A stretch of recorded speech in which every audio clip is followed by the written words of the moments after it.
Shalom Impact Youth. Mari aku undang teman-teman untuk kita sama-sama memuji Tuhan, Yesus Allah pembebas kita.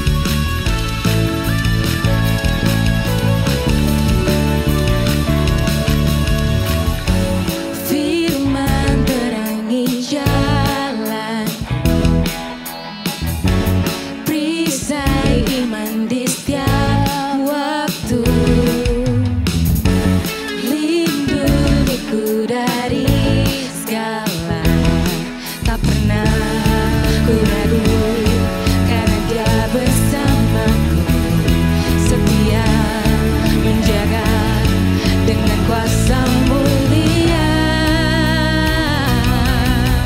Hanya di dalam namanya Yesus, Dia sumber pengharapan di sepanjang hidupku. Hanya di dalam kuasanya pasti tersedia kemenangan bagiku selama-lamanya. Oh, Yesus. Sama-sama katakan, firman terangi jalanku. Firman terangi jalanku, perisai iman di setiap waktu, perlindungan, lindungiku dari segala, tak pernah ku ragu karena Dia bersama, Dia setia menjaga dengan kuasa mulia. Oh, hanya di dalam namanya Yesus, Dia sumber pengharapan di sepanjang hidupku. Oh, hanya di dalam kuasanya pasti tersedia kemenangan bagiku selama-lamanya.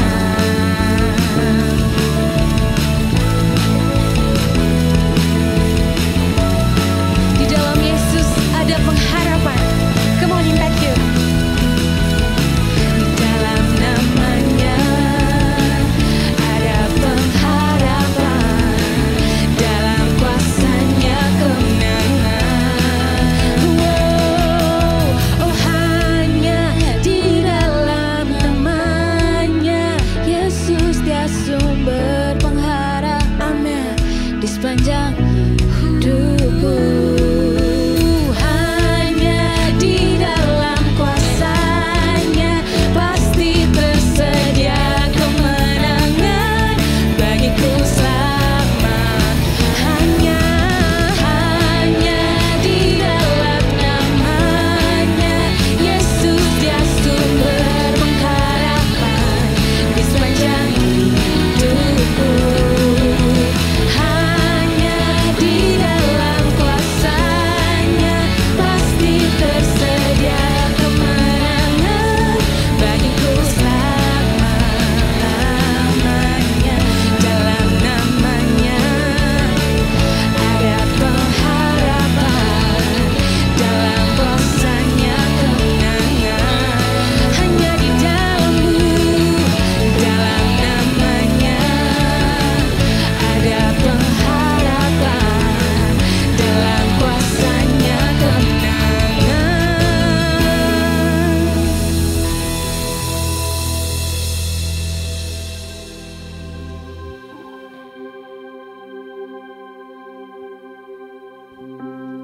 Kami percaya Tuhan, pengharapan dan kekuatan kami hanya di dalam-Mu. Untuk itu kami mau menyerahkan seluruh kehidupan kami di dalam tangan-Mu. This is all I am, Jesus. To your hands I commit again, with all I am for you, Lord. You hold my world in the palm of your hands, and I am yours forever.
Ini dua orang teman-teman ini gitu ya ingin menceritakan bagaimana apa yang jadi karyanya Tuhan dalam hidup mereka sehingga mereka ada sampai hari ini. Karya Tuhan dalam artian kematiannya Tuhan untuk menebus dalam kehidupan mereka sehingga ternyata Tuhan tunjukin kasih-Nya dan dengan mereka meresponi dengan apa yang mereka responi membuat mereka ada sampai hari ini dan berharap ini jadi kekuatan juga buat teman-teman semua yang hari ini masih struggle juga. Pengen tinggalin ini, apakah Tuhan tetap beneran kasih sesuatu sama saya? Pengen ini, apakah Oke. Novi dulu mau silakan. Oke, hai semuanya, kenalin aku Novia. Oke, karena disuruh sharing gitu tentang kesaksian gimana momen pertobatan, aku mengingat kalau aku lahir baru, terima Yesus sebagai Tuhan, satu-satunya Tuhan dan Juru Selamat itu 2015, awal tahun banget. Jadi basicnya aku ini adalah seorang anak yang dibesarkan di keluarga yang bukan broken home. Kalau broken home itu kan biasanya terkenal dengan kata perceraian ya. Tapi walaupun nggak cerai, tapi aku dibesarkan dengan keluarga papa mama yang keras, di lingkungan papa yang selingkuh, terus kehidupan finansial yang sangat di bawah gitu ya. Dan imannya papa mama itu iman yang setengah-setengah. Jadi keluarga besarku itu hidupnya waktu itu ya diikat oleh okultisme. Kalau teman-teman tahu, okultisme itu penyembahan berhala. Jadi ya mereka itu, kakekku itu adalah seorang ahli tabib waktu itu yang bahkan kekuatannya dia bisa bangkitin anaknya yang mati katanya gitu ya, saking segitunya gitu. Jadi aku itu lahir kecilnya walaupun Kristen gitu ya, tapi nggak bertumbuh di dalam Tuhan waktu itu. Dan karena aku ngikut papa mama yang tidak terlalu mengarahkan ke pertumbuhan dengan Kristus gitu ya. Dan aku di keluarga yang keras, yang sangat militer waktu itu, terpengaruh dengan kakek. Nah, aku hidup dengan sangat keras, di mana ya mungkin karena kekerasan aku kurang diperhatikan, tidak dihargai gitu ya. Tidak diperhatikan dan tidak dihargai itu membuat aku seolah-olah mencari segala sesuatu yang aku bisa lakuin, prestasi sebanyak-banyaknya gitu ya, aku kejar supaya dapat penghargaan dari keluarga. Tapi ternyata enggak dapat sama sekali gitu ya. Bahkan apa yang aku lakuin tidak pernah dihargai di rumah. Dan itu membuat aku memiliki pemahaman tentang Tuhan yang gini. Oh, berarti Tuhan itu adalah Tuhan yang kalau intinya aku harus ngelakuin hal yang baik, harus rajin ibadah kelihatannya, harus rajin ke gereja, bla bla bla supaya aku disayang sama Tuhan. Gitu dulu pemahamanku gitu. Aku nggak kenal Tuhan tuh siapa. Akhirnya di masa-masa remaja aku hidup kelihatannya sangat aktif di gereja waktu itu. Aku ikut youth, aku ikut pelayanan, aku bisa dari pagi sampai malam gak pulang-pulang di gereja gitu, hanya untuk menutupi sebenarnya aku ini takut gitu. Aku tuh punya banyak kelemahan gitu ya, aku punya banyak ketakutan. Aku tuh gak percaya Tuhan baik sama aku. Jadi karena aku ngelihat hidupku tuh hancur banget, keluargaku itu berantakan, aku tuh malu dengan keberadaanku, malu dengan keluargaku, malu dengan semuanya gitu. Gak ada yang bisa aku banggain dan aku tuh gak percaya kalau Tuhan tuh sayang sama aku. Aku percaya kalau Tuhan tuh baik sama orang-orang, tapi tidak dengan keluargaku. Itu yang aku maksudnya itu yang aku pahami selama aku hidup. Walaupun aku ke gereja waktu itu. Jadi aku cuman aktivitas-aktivitas doang untuk menutupi atau untuk membuat image kalau aku ini baik-baik aja gitu. Supaya orang-orang gak tahu kalau aku tuh menderita sebenarnya gitu. Sampai akhirnya di 2015 itu aku momen tamat SMA mau kuliah. Itu tuh momen dimana keluarga besar menyatakan bahwa Novia, katanya kamu ini adalah seorang anak yang jiwanya paling kuat dan kamu terpilih menjadi penerus tadi yang aku bilang. Apa ya namanya? Iya itulah tabib apa itu. Jadi aku tuh hampir nyampe, mau memberikan ilmu-ilmu itu. Jadi aku sempat ikut praktik-praktik penyembahan berhala dan sebagainya macamnya gitu. Dan saat itu aku udah hampir dibawa ke sebuah gunung yang sangat tinggi di sana gitu untuk diserahkan gitu. Tapi singkat cerita, puji Tuhannya entah gimana caranya, secara ajaib Tuhan bawa anak-anaknya gitu. Dua orang yang ini keluarga tapi aku nggak pernah ketemu. Tapi aku ketemu waktu itu. Dan itu hanya itu doang momennya, mereka datang gak ngerti gimana, dia bilang tiba-tiba gini, padahal aku gak kenal dia, orang dua keluarga ini. Dia bilang, aku di rumah panggilnya Fani, kamu itu anaknya Tuhan loh, Tuhan tuh gak mau kamu jadi orang seperti ini gitu. Nah tapi BTW tadi aku kenapa mau ditahbiskan waktu itu, karena aku sangat desperate kan, sangat kayak, aku tuh takut masa depanku itu berantakan. Aku tuh pengen masa depanku bisa aku atur, karena aku gak bisa dapetin apa-apa waktu papa mama berantem, aku tuh kayak terus berdoa tapi gak ada jalan keluar. Kayaknya setiap malam aku berdoa, keluarga aku begini-begini aja gitu. Dan aku gak percaya sama Tuhan dan akhirnya aku pikir, oh iya ya kali mungkin kalau aku ikut ke dunia penyembahan berhala seperti ini, aku bisa jadi punya power untuk nunjukin kalau aku hebat gitu. Tapi diingatkan dengan dua orang ini akhirnya aku secara ajaib waktu itu aku entah kenapa bisa luluh dan akhirnya aku mundur dari ritual itu. Aku dengan berani menentang keluarga besar waktu itu. Aku bilang kayaknya ini kalian sesat deh. Aku mulai menyadari, akhirnya aku dengan lantang melawan keluarga waktu itu. Dan singkat cerita kita pulang dan gak jadi gitu. Nah aku pilih untuk ikut Tuhan. Dan hari itu hari Minggu, pertama kali hari 1 Januari 2015 aku ke gereja. Nah di gereja waktu itu pendetanya bacain ayat epistel namanya.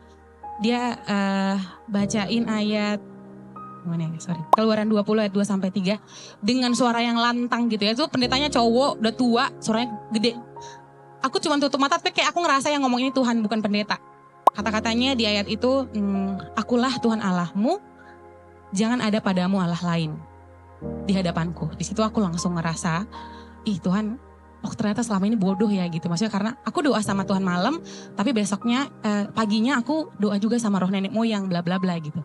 Dan itu aku ngerasa kayak ya Tuhan sorry banget aku udah sejahat ini gitu sama Tuhan. Dan aku putusin aku hari ini mau mengikut Tuhan sungguh-sungguh. Tapi aku harus bayar harga. Di saat aku melawan keluarga besar waktu itu, papaku meninggalkanku waktu dia marah besar, dia meninggalkan aku, dia lepas semua tanggung jawab. Padahal waktu itu aku mau tamat SMA, butuh banyak biaya untuk kuliah.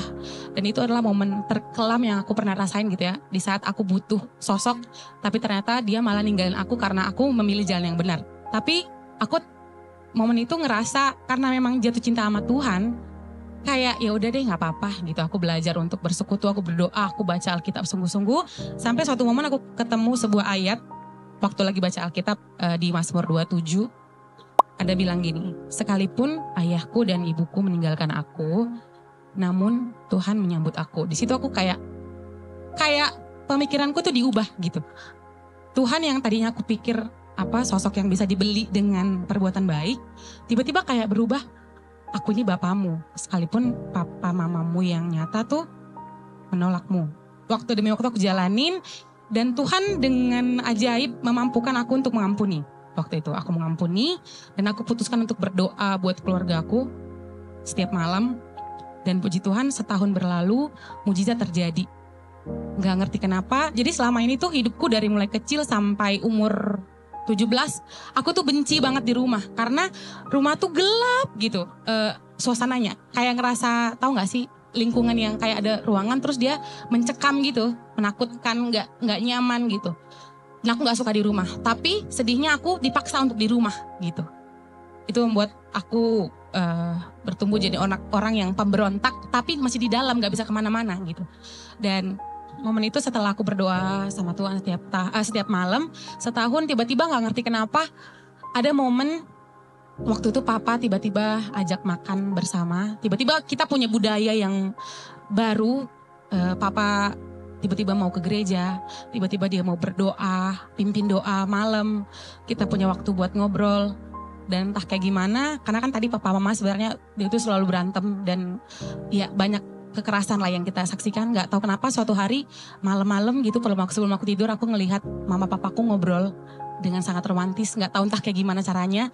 Tiba-tiba dia ngomong, Ma kok bisa ya kau sampai saat ini bertahan dengan segala kejahatanku, dan kok bisa anak-anak kita bisa sekolah padahal kita gak punya duit. Itu yang aku ingat dan itu bikin oke, ini cukup buatku. Maksudnya ini keluarga yang aku inginkan dan Tuhan jawab. Dan ubahkan itu ternyata. Dan situ aku mulai percaya, aku benar-benar semakin percaya kalau Tuhan itu nyata. Karena di Kisah Para Rasul 16 ayat 31 tertulis, percayalah kepada Tuhan Yesus Kristus dan engkau akan selamat, engkau dan seisi rumahmu.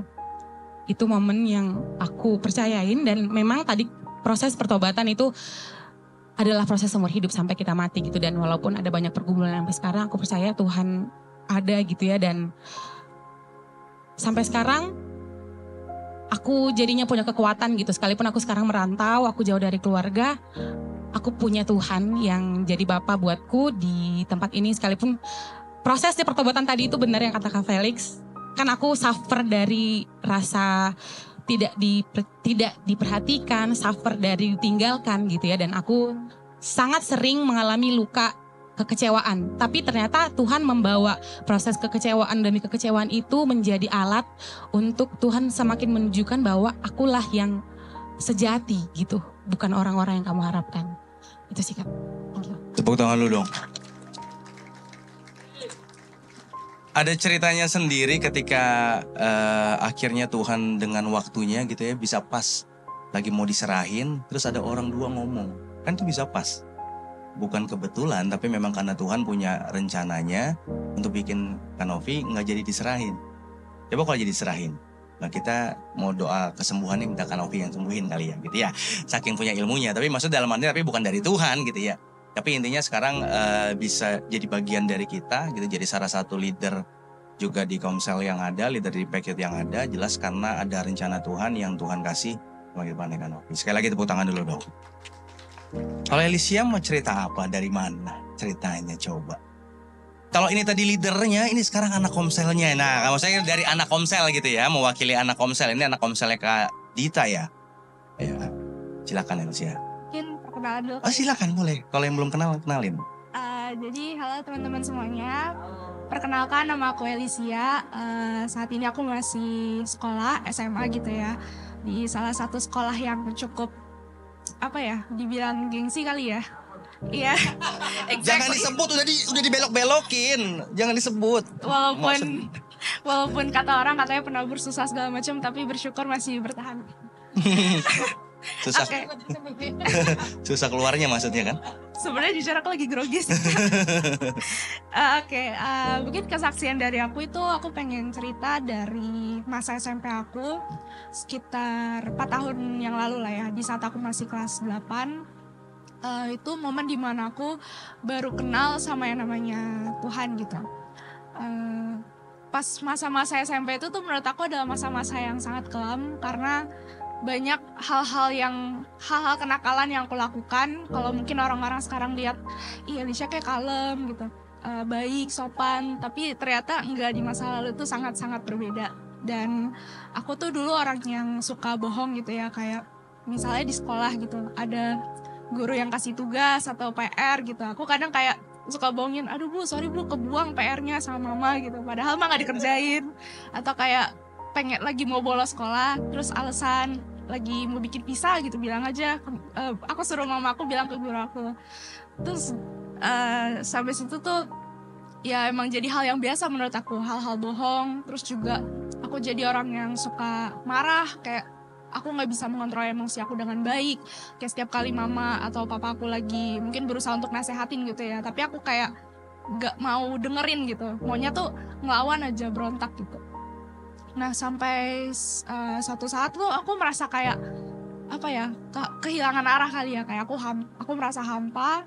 Dan pada saat itu ada satu perbuatan yang jujur aku sebenarnya malu banget buat ngomongin ini, tapi Roh Kudus yang dorongin buat ngomong ini. Kayak dulu tuh aku ada nonton satu video yang seharusnya nggak ditonton, mungkin teman-teman ngerti maksud aku, yang gak sesuai umur, dan aku tuh udah jatuh ke dalam dosa itu berulang-ulang kali dan gak bisa lepas dari dosa itu. Dan entah kenapa kayak aku rasanya habis itu rasanya tuh kecewa banget sama diri aku, kayak tuh Tuhan kayaknya gue kotor banget gitu, udah suka bohong, terus kerjanya marah-marah, terus gak bisa lepas dari suatu dosa. Dan aku bener-bener bingung banget lah pada saat itu harus ngapain. Terus juga ya pokoknya kosong lah, ngerasa nggak tahu mau kemana nih arahnya gitu. Nah tiba-tiba entah kenapa di satu gereja, ini gereja lama aku, jadi aku dulu tuh bukan gereja di sini tapi ada di gereja lama yang nggak aku sebutkan tentunya. Di situ mama papaku biasa pelayanan di sana, dan aku tunggu di satu ruangan pengerja gitu. Jadi aku tungguin mama papa aku selesai pelayanan, terus tiba-tiba ada satu orang yang ngetok pintu gitu.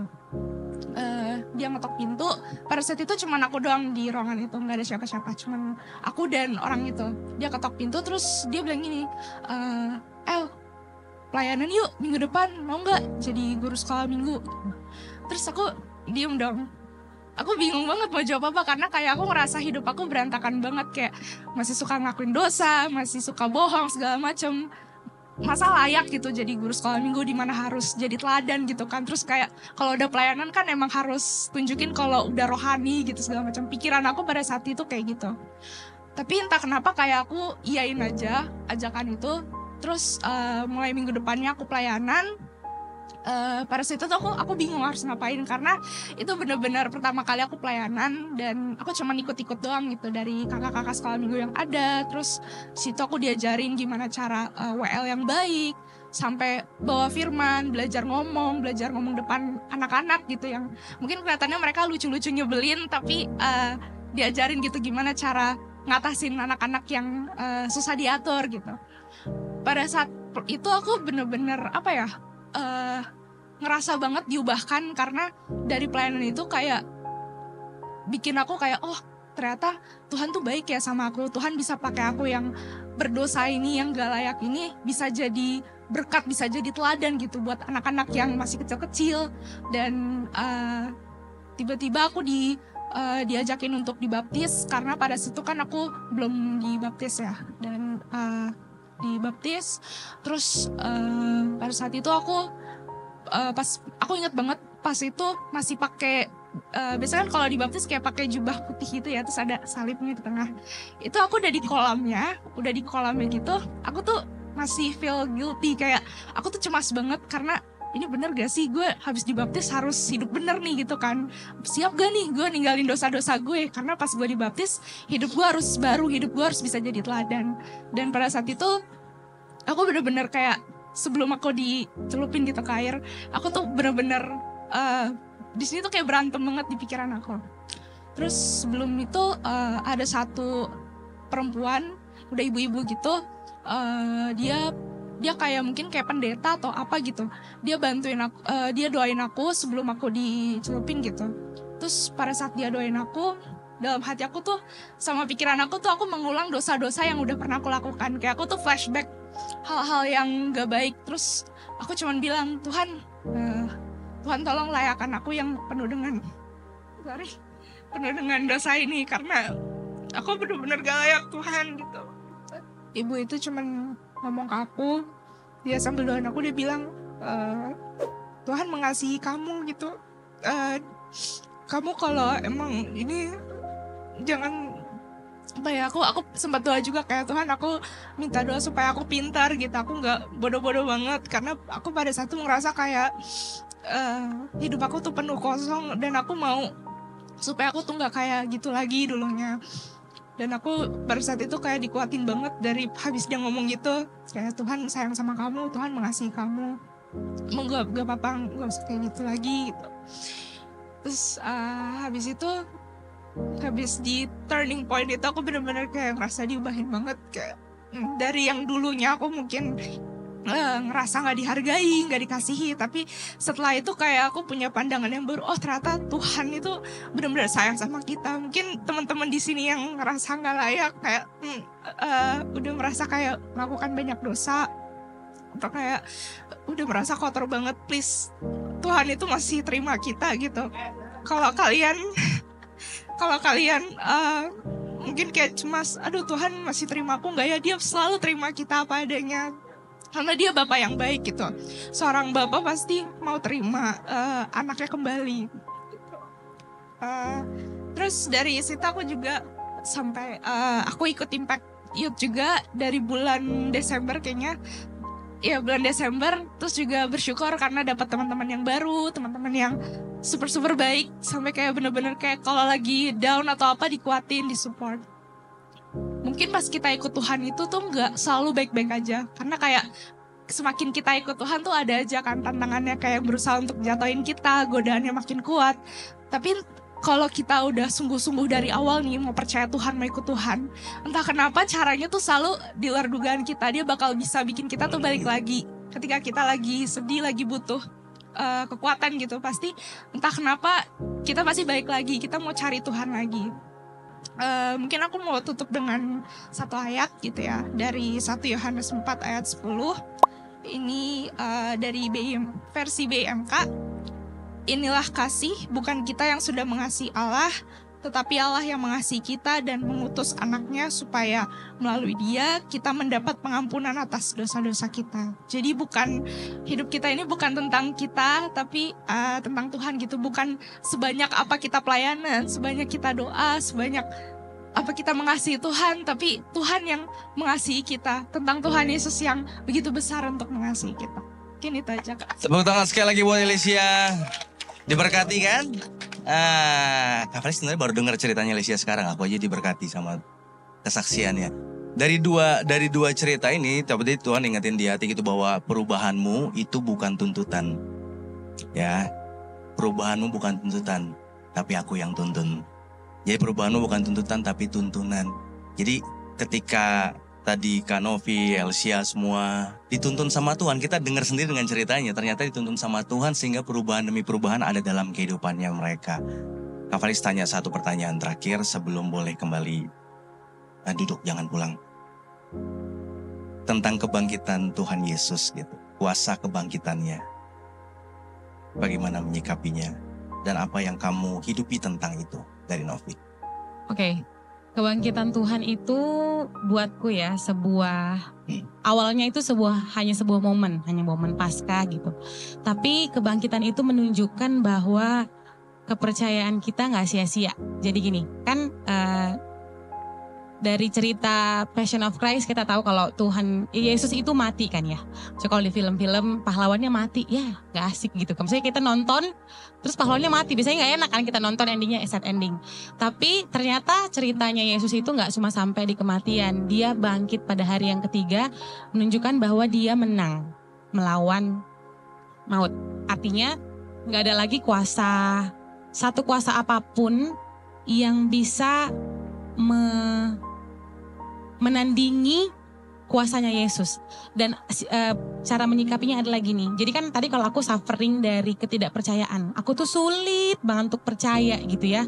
Untuk percaya bahwa masa depan gue akan baik, percaya bahwa Tuhan tuh mampu, bla bla bla gitu. Dan ketika aku memaknai dan merenungkan kebangkitan Yesus, itu tuh jadi sebuah momen bahwa mengingatkan aku, Tuhan Yesus tuh bangkit dari kematian dan dia mengalahkan maut. Apalagi yang kau takutkan gitu. Apalagi alasan untuk kamu khawatir. Apalagi alasan buat kamu takut untuk melangkah sebenarnya. Itu jadi reminder sih buat aku. Setiap kali aku takut, setiap kali aku khawatir dengan masa depan dan segala macamnya. Tapi ketika aku percaya, ketika aku terima Yesus, dia sudah ada di dalamku, kuasanya ada di dalamku. Artinya apapun kuasa yang mencoba untuk menghancurkan hidupku itu gak bisa lagi. Karena Tuhan mampu. Itu sih. Tepuk tangan dulu dong. Kalau Alicia gimana? Seperti yang Kak Novi bilang sih juga aku setuju banget. Kayak dari kebangkitan Tuhan Yesus tuh mungkin jadi belajar gitu ya. Kayak Tuhan kan pada hari itu dia mati di atas kayu salib menebus dosa kita. Terus hari ketiga dia bangkit, dia mengalahkan maut. Yang artinya di mana segala kekhawatiran, segala kecemasan, segala hal-hal yang mungkin bikin kita ngerasa gak layak gitu ya, Tuhan udah kalahkan itu buat kita. Dan dia bangkit dan dia mau nyiapin tempat yang indah gitu buat kita suatu saat nanti kan, yaitu hidup yang kekal. Jadi mungkin dari kebangkitan Tuhan mau belajar untuk jadi teladan, mau belajar jadi berkat juga biar orang-orang yang belum percaya gitu sama Tuhan bisa kita ajak untuk percaya juga ya sama Tuhan, kenal sama Tuhan supaya bisa sama-sama hidup di kehidupan yang kekal. Yeay, sekali lagi tepuk tangan buat mereka berdua dulu. Kak Novi sama Alicia boleh balik ke tempat. Terima kasih, sekali lagi tepuk tangan yang kencang dong. Yang mereka alami jelas ada kuasa kebangkitan Tuhan nyata sama hidup mereka. Sehingga kuasa itu yang memampukan mereka untuk ngelepasin banyak hal yang diikat tadinya. Setuju gak? Nah, Kak Felis mau sharing dulu. Yang pertama, cerita tentang kebangkitan itu bukan cuma cerita belaka. Kenapa? Karena kalau teman-teman nanti sharing sama beberapa orang yang gak percaya sama Tuhan Yesus, ya, Kak Felis gak mau ngomongin agama dan kepercayaannya. Mereka selalu meragukan tentang yang disalib bukan Tuhan Yesus lah, Barnabas lah, saudaranya lah. Kalau kemarin Kak Felix sempat di-sharingin sama temen, di-share di Jepang ada kuburan, kata ini yang gantiin salibnya orang Jepang katanya. Ini orang ada-ada aja mikir, gue juga gak ngerti ini kepinteran nih, saking pinternya dia ngarang-ngarang. Ada makamnya. Jadi Tuhan Yesus, makamnya ini orang yang menggantikan Yesus disalib. Adalah gitu pokoknya. Jadi banyak hal di mana teman-teman akan ngobrol sama banyak orang dan dengan banyak kepercayaannya mereka meragukan bahwa bukan Yesus yang disalib sehingga Yesus nggak bangkit. Oke? Bukan Yesus yang disalib sehingga Yesus nggak bangkit. Ada nggak yang ngomongnya arahnya ke Kristen tapi menggeser, nggak percaya sama Yesusnya? Ada. Kapan nggak ngomongin ajaran-ajarannya? Banyak banget ajarannya yang ingin kita meragukan tentang Yesusnya. Meragukan tentang kematian dan kebangkitannya. Nah, itu yang akan terus disuarain sama dunia ini. Kalau teman-teman lihat, ada yang follow Yeri Pati Nasarani Instagram? Ngelihat postingannya hari ini? Atau kemarin ya? Dia kumpulin ada beberapa saudara kita dengan panggung khotbahnya gitu, ngomongin tentang yang disalib itu Barnabas. Nah, ini yang disalib itu ada setan jin. Kalian nonton deh, lihat deh di situ. Nah, itu semua orang itu berusaha sedang untuk pengen, lah bahasanya apa gitu. Sedang pengen untuk apa? Pakainya kita ragu-ragu akan Yesus itu sendiri. Tapi di sini tertulis di Matius 24 ayat 5, Matius 28 ayat 5 sampai 6, ya. Kebangkitan Tuhan bukan cuma cerita belaka. Kenapa? Karena di cerita ini ketika pada datang ke sana gitu dan malaikat menjawab serta berkata kepada perempuan itu, "Janganlah kamu takut sebab aku tahu kamu mencari Yesus yang disalibkan itu." Ada kata gini, "Ia tidak ada di sini sebab ia telah bangkit." Jelas berbicara sebab ia telah bangkit. Sama seperti yang telah difirmankannya. Ini benar-benar dalam artian gini, bahwa kebangkitan Tuhan bukan cuma dia ngasal ngomong. Makanya dalam 3 hari ini sebenarnya waktu yang lama loh buat murid-muridnya. Kalau buat kita 3 hari cepat, buat Kak Felix 3 hari cepat. Apalagi Jumat Agung kemarin capek, baru tidur, sekarang udah minggu lagi, capek lagi kita nih. Ya kan, kayak ini 2 kali hari minggu, seminggu nih kayak gak enak banget ya gitu ya. Dalam artian ini melelahkan. Tapi kalau buat murid-murid kemarin gitu ya, ini sebuah hal yang lama banget sebenarnya. Kenapa? Ketika pengharapan mereka hilang. Orang yang mereka pegang selama ini nggak tahu mati ada di mana. Dalam artian udah mati, nggak ada kehadiran dalam hidup mereka. Orang yang selama ini mereka bersama-sama dengan mereka harus mati. Itu kehilangan bener-bener buat dia, kehilangan banget gitu. Nah, buat murid-muridnya, dan ketika momen ini hadir, itu tuh malaikat cuma kata-kata pertamanya cuma ngomong ini, seperti yang difirmankannya. Itu menandakan gini, yang dia ngomong bener. Yang dia ngomong bener. Nah, yang dunia sedang kerjakan apa? Itu nggak bener. Berbalik makanya. Kalau yang malaikat bilang tentang firman Tuhan bilang ini, yang Tuhan ngomong udah pasti bener, pasti terjadi. Kalau iblis dan dunia bilang yang Tuhan ngomong nggak pasti jadi. Buktinya lu doa sampai hari ini nggak dijawab-jawab. Apain ikut-ikut Tuhan? Buktinya lu begini-begini aja. Masih susah kan? Masih miskin kan? Sekolah lagi ribet kan? Nyari sekolah lagi. Akan terus semua ke sana karena dunia pengennya kita meragukan Tuhan. Tapi Tuhan sendiri dengan firman-Nya bilang, apa yang aku firmankan pasti jadi. Pasti jadi. Dan ini bukan cerita belaka. Lalu pergilah segera katakan kepada murid-muridnya, ia telah bangkit dari antara orang mati dan sesungguhnya ia mendahului kamu ke Galilea. Disitulah kamu akan melihat dia. Sesungguhnya aku telah memberitahukan semuanya itu kepadamu. Dalam artinya mereka dinyatakan ini, itu kamu yang Tuhan bilang udah benar, udah pergi duluan, nanti kamu ketemu di sana. Pokoknya semua seperti yang udah dikasih tahu. Akan jadi seperti yang dikasih tahu. Nah, artinya kita sepakat bahwa kebangkitan Tuhan itu beneran terjadi. Bukan cuma cerita. Yang sepakat boleh angkat tangan. Oke, artinya semua sepakat Tuhan Yesus bangkit. Nah, artinya kebangkitannya nyata, sehingga begitu juga dengan kuasa kebangkitannya ada dalam hidup kita yang percaya. Kalau kita percaya Yesus bangkit, sehingga kuasa kebangkitannya juga ada di dalam kehidupan kita. Bilang kanan kirinya, ada sama kamu. Kuncinya apa? Teman-teman deh, dari tadi 2 kesaksian ya, kuncinya cuma 1 loh ini. Percaya. Makanya dunia bikin kita nggak percaya supaya nggak ngalamin kuasa kebangkitan, ya ngerti ya? Makanya dibikin nggak percaya supaya kita nggak ngalamin kuasanya. Yohanes 11 ayat 25-26 bilang, jawab Yesus, akulah katanya. Yesus bilang sendiri, akulah kebangkitan dan hidup, barang siapa percaya kepadaku. Jadi buat semua yang percaya kepadaku, ia akan hidup walaupun mati. Setiap orang yang hidup dan yang percaya kepadaku tidak akan mati selama-lamanya. Percayalah engkau akan hal ini? Sekarang tanyain. Percayakah engkau akan hal ini? Percaya. Ketika percaya, makanya kuasa kebangkitan gitu ada dalam hidup kita. Sehingga apa? Seperti yang disaksikan tadi. Dari ceritanya terlihat gini, gampang banget ya bisa ninggalinnya. Ketika Tuhan menuntun, meresponi dengan baik mereka, terus Tuhan arahin. Gak susah ninggalin ini, susah ninggalin ini. Percaya nggak? Cuma gitu doang udah. Percaya nggak sih? Kalau percaya, udah semudah itu ternyata. Semudah itu karena kuncinya percaya. Kalau yang percaya sama dia akan hidup walaupun sudah mati. Kan secara manusia gini, kalau mau mati, keterikatan kita akan dosa kan membuat kita mati. Namanya terikat, diikat terus nggak bisa napas, mati. Terikat akan dosa membuat kita mati. Tapi ketika bilang percaya sama Yesus, nggak mati, malah hidup kekal. Makanya tanya, percaya nggak sama hal ini? Kuncinya ada di gitu. Percaya nggak kita? Nah, Kak Faris mau bagiin 3 hal ini yang semua jadi kekuatan buat teman-teman semua. Yang pertama, kuasa apa sih? Kuasa yang mengalahkan kuasa dosa. Tadi Kak Felix bilang, sifatnya dosa kan mengikat.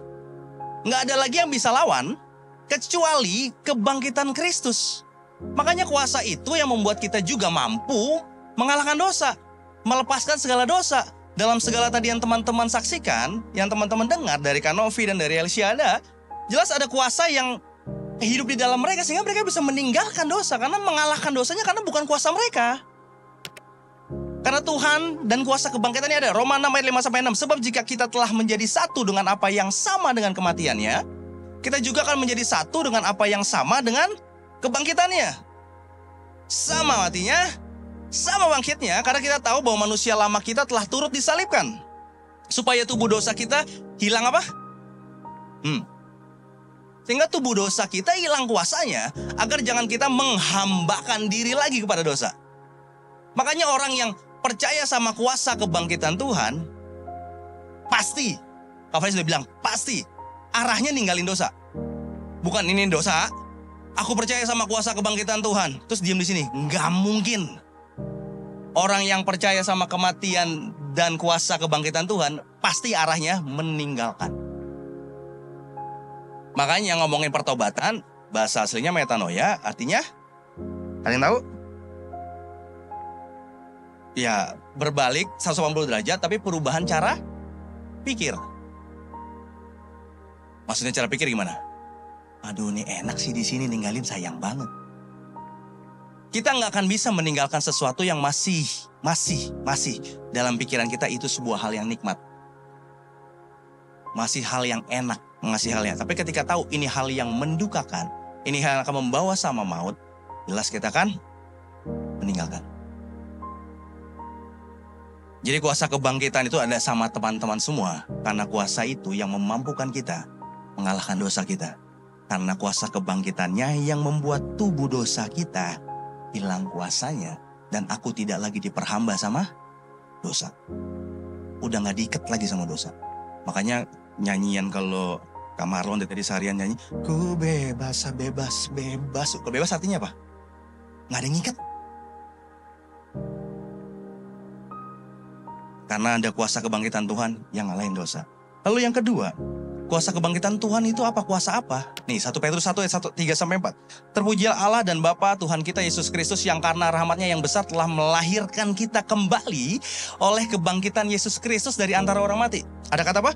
Melahirkan kita kembali. Tadi Kak Felix bilang bahwa ketika dosa urusannya maut, berarti mati. Tapi ketika kebangkitannya membuat kita lahir kembali kepada suatu hidup yang penuh pengharapan untuk menerima suatu bagian yang tidak dapat binasa, yang tidak dapat cemar, dan yang tidak dapat layu, yang tersimpan di sorga bagi kamu. Jadi kuasa kebangkitan Tuhan memampukan kamu lahir kembali. Nggak peduli dulu kamu kayak apa. Makanya tadi Elsie bilang, Buat teman-teman yang masih struggle dan lain, apakah Tuhan terima apa segala dan lain, enggak ngaruh. Jangan dipusingin, balik aja. Karena kuasa kebangkitan yang membuat kamu, memampukan kamu untuk lahir kembali. Lahir kembali lagi. Jadi sesuatu yang penuh pengharapan. Makanya di ayat, di poin selanjutnya, Kak Fes bilang, makanya memberikan pengharapan di klik selanjutnya. Di Ibrani 12 ayat 2, hendaklah pandangan kita tertuju kepada Yesus, sebab dialah yang membangkitkan iman kita dan memelihara dari permulaan sampai akhir. Siapa yang membangkitkan? Dia, alasannya jelas Tuhan. Ketika itu dari awal sampai akhirnya cuma Tuhan, okay? Ketika dari awal sampai akhirnya cuma Tuhan, makanya kita punya pengharapan. Karena bukan kita. Siapa kita? Kepleset ngomong, latah jorok, apalagi? Main klik juga di handphone, klik, lihat yang ini atau main klik aja, nggak ada siapa-siapa lihat, main klik aja. Siapa kita, nggak bakal bisa. Tapi ketika kuasa kebangkitan itu ada dalam hidup kita, yang memberikan kita pengharapan. Bahkan Yesus sendiri, ia hanya ingat akan kegembiraan yang akan dirasakannya kemudian. Sekarang ia duduk di sebelah kanan tahta Allah dan memerintah bersama dengan Dia. Kristus menderita di kayu salib, hal yang memalukan, yang hanya ingat adalah kegembiraan yang dirasakan bersama-sama dengan Bapaknya. Sehingga itu jadi pengharapan buat kita. Nah, tiga hal ini, Kak tutup sama ayat ini. Roma 8 ayat 11. Dan jika roh Dia yang telah membangkitkan Yesus dari antara orang mati diam di dalam kamu. Boleh kanan kiri bilang diam di dalam kamu. Bilang diam di dalam kamu. Diam di dalam kamu. Maka Ia yang telah membangkitkan Kristus Yesus dari antara orang mati akan menghidupkan juga tubuhmu yang fana itu oleh rohnya yang diam di dalam kamu. Sekali lagi. Jika roh Dia yang telah membangkitkan Kristus dari orang mati diam di dalam kamu ketika kamu percaya sama kuasa kebangkitannya. Sehingga Ia yang membangkitkan Kristus dari antara orang mati akan juga menghidupkan tubuhmu yang fana oleh rohnya yang diam di dalam kamu. Hafal sama statement ini. Jangan pilih tetap mati, padahal kuasa kebangkitan yang ada dalam hidupmu. Pilihannya dari kita semua. Mau pilih tetap mati, pengharapan yang mati, masa depan yang mati, segala sesuatu yang mati. Atau mau pilih kebangkitannya, kuasanya ada dalam hidupku. Kuasanya dalam hidupku. Kak Felix gak tahu apa yang sedang mati di hidup kalian. Aku gak tahu dan gak ngerti. Tapi Kak Felix pesan dari firman Tuhan yang Tuhan bagikan. Kamu percaya kuasa kebangkitannya? Kuasa kebangkitan itu yang akan membuat hidup segala sesuatu yang mati dalam hidupmu. Hari ini. Segala sesuatu yang kamu kira, aku gak punya hal yang baik dalam hidupku, Kak. Kata siapa? Percaya kuasa kebangkitannya, kamu akan lihat itu akan hidup. Kak, emang beneran masih ada orang sayang sama aku dengan aku begini, masih ada Tuhan sayang sama aku. Percaya kuasa kebangkitannya, itu akan hidup lagi dalam hidupmu. Kak, aku udah terlalu jauh, mundur terlalu jauh, bikinnya terlalu jauh. Yang mati akan Tuhan hidupin. Akan Tuhan hidupin. Sehingga hari ini bukan sekedar kita ngerayain kuasa kebangkitan Tuhan, tapi kita menikmati kuasa kebangkitan dalam hidup kita. Dan Kak Felix percaya dan yakin banget, aku akan dengar banyak kesaksian. Bukan lagi kakak-kakak mentor, kakak-kakak core lagi yang ada di sini. Gantian. Kak Felix yang duduk di sana, kalian yang cerita tentang kebaikan Tuhan di sini. Kak Felix duduk di sana, nonton di YouTube, ngelihat kalian berapi-api menyaksikan kebaikan Tuhan. Karena harus ada yang nerusin. Kalau enggak, siapa lagi? Hari ini buat kalian yang mau meresponi, kita berdoa yuk. Tuhan Yesus, terima kasih buat hari ini. Terima kasih buat apa yang Tuhan katakan dan singkapkan, bukakan bagi setiap kami. Lewat kesaksian dari Kak Novi dan Alicia yang ada, kami sungguh melihat bahwa Tuhan punya rencana dalam hidup mereka. Sehingga kami juga punya pengharapan kalau Tuhan punya rencana yang sama dalam hidup kami. Dimanapun titik kami berada hari ini Tuhan, dengan segala kegagalan, dengan segala kesalahan, dengan segala sesuatu kegelapan yang terus masih ada dalam hidup kami. Kami mau bilang, iblis gak ada haknya dalam hidup kami. Iblis nggak ada kuasanya dalam hidup kami. Karena hidup kami waktu percaya akan Yesus. Kuasa kebangkitan itu juga ada dalam hidup kami. Sehingga segala sesuatu yang dibuat mati sama iblis akan dengan mudahnya Tuhan hidupkan. Segala sesuatu yang kami lihat mati dalam hidup kami akan dengan mudahnya Tuhan hidupkan. Karena kami tahu Tuhan, hidup kami miliknya Tuhan. Semudah itu Tuhan akan membentuk kami. Semudah itu Tuhan akan memulihkan kami. Semudah itu Tuhan akan membuat kami berbalik. Tapi Tuhan mau kami mengerjakannya dari hati kami. Ketika Tuhan terus menyatakan cintamu sama hidup kami, gak pernah berhenti sampai hari ini. Biarlah hari ini kami meresponinya Tuhan. Kami gak mau mati. Kami gak mau membiarkan segala sesuatu dalam hidup kami yang harusnya hidup mati. Tapi kami mau menikmati kuasa kebangkitan-Mu yang nyata dalam hidup kami. Sehingga waktu kami keluar dari tempat ini, hidup kami beda. Waktu kami keluar dari tempat ini, pemikiran kami berbeda. Waktu kami keluar dari tempat ini, perkataan kami berbeda. Bukan tentang keraguan, bukan tentang ketakutan, bukan tentang kegelapan.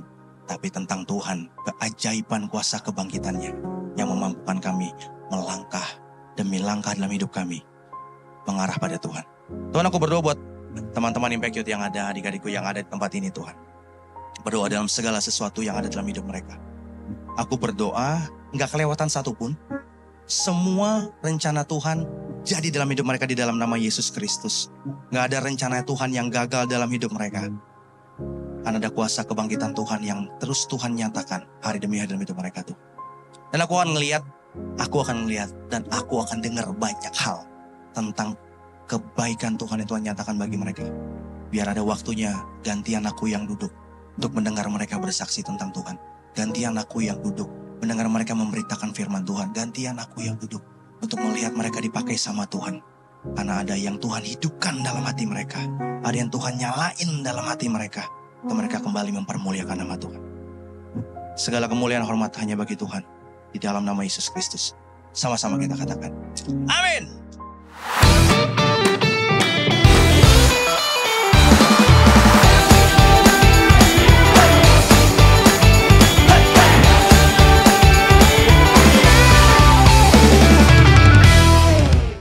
Berharap teman-teman semua diberkati dari awal pertengahan sampai akhirnya. Khususnya di firman Tuhan yang ada.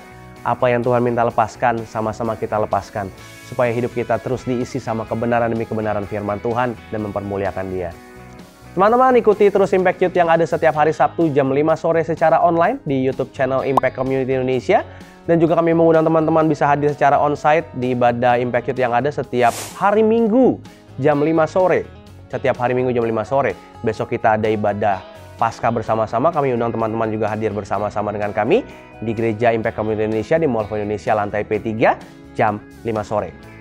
Dan teman-teman semua jika belum punya komunitas, kami mengundang teman-teman bisa bergabung bersama dengan kami dalam Impact Family. Ada komsel baik onsite maupun online yang ada. Anda bisa mendaftarkan diri Anda di sini. Kalau mau ikut onsite juga bisa hubungi admin yang ada. Kita ada seminggu 2 kali di hari Sabtu jam 4 sore ada komselnya. Dan kita juga ada Sports Day.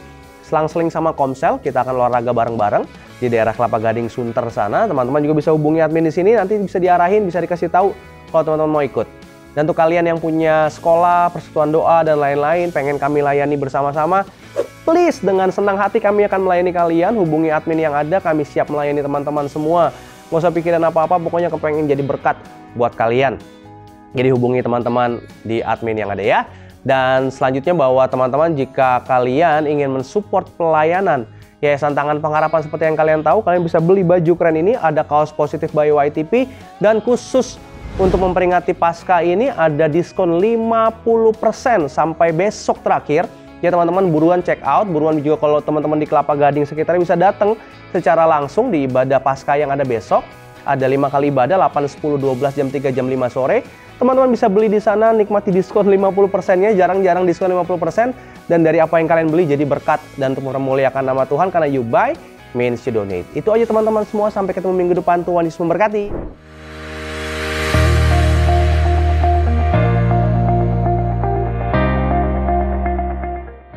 Bagi saudara-saudara yang diberkati Impact Community Indonesia, dan ingin memberikan persembahan atau donasi dapat disalurkan ke rekening Bank Gereja Impact Community Indonesia dan Yayasan Tangan Pengharapan serta QR Code BCA Mobile, GoPay, OVO, Dana, Shopee, dan link aja.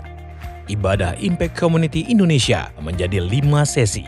Ibadah jam 8 pagi, jam 10, jam 12 siang, jam 3 sore, dan jam 5 sore. Seluruh ibadah berlangsung on-site di Mall of Indonesia, lantai P3, Kelapa Gading, Jakarta Utara. Bagi jemaat yang ingin mengikuti secara online, ibadah live streaming dapat diikuti pada pukul 10 pagi waktu Indonesia Barat di YouTube Impact Community Indonesia.